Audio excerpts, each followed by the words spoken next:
ചാനെ ആ ഇതാര്? ആ മോമ്പോ മോമ്പോ ഞാൻ ഏറ്റ് പോ. എന്ത് പറ്റി? കൊറേ കാലമായാലും ഇങ്ങോട്ടൊക്കെ വന്നിട്ട്. കാര്യമുള്ളപ്പോ വന്നാ മതിയല്ല. എന്താ ഇപ്പൊ കാര്യം? എന്നും ഇങ്ങനെ അടിയും പിടിയും കുത്തും ഒത്തൂർപ്പായിട്ട് ഈ ചേരിയിൽ ഇങ്ങനെ കൂലിപ്പയെടുത്ത് നടന്നാ മതിയാ? അത് പറഞ്ഞ് മനസ്സിലാക്കാനാണ് ഇപ്പൊ ഇങ്ങോട്ട് വന്നത്. അല്ല, നിനക്കൊന്ന് കെട്ടിക്കൂടെ? ഒന്നേ കെട്ടു.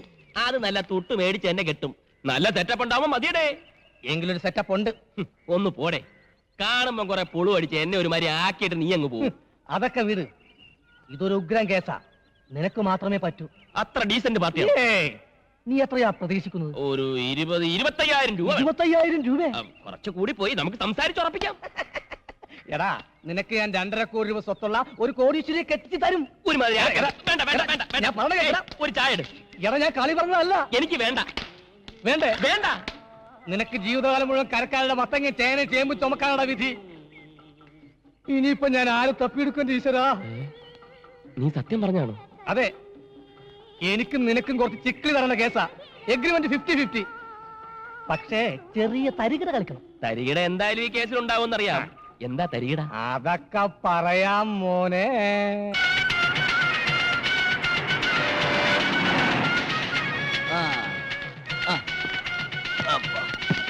കണ്ണപ്പാ, ഇവിടെ വാ, ഇവിടെ വാ.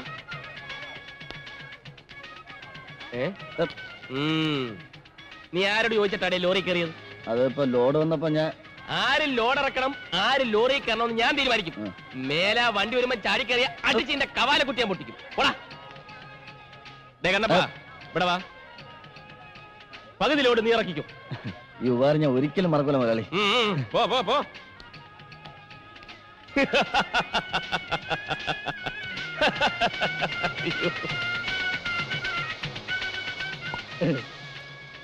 മച്ചാനെ, മച്ചാനെ,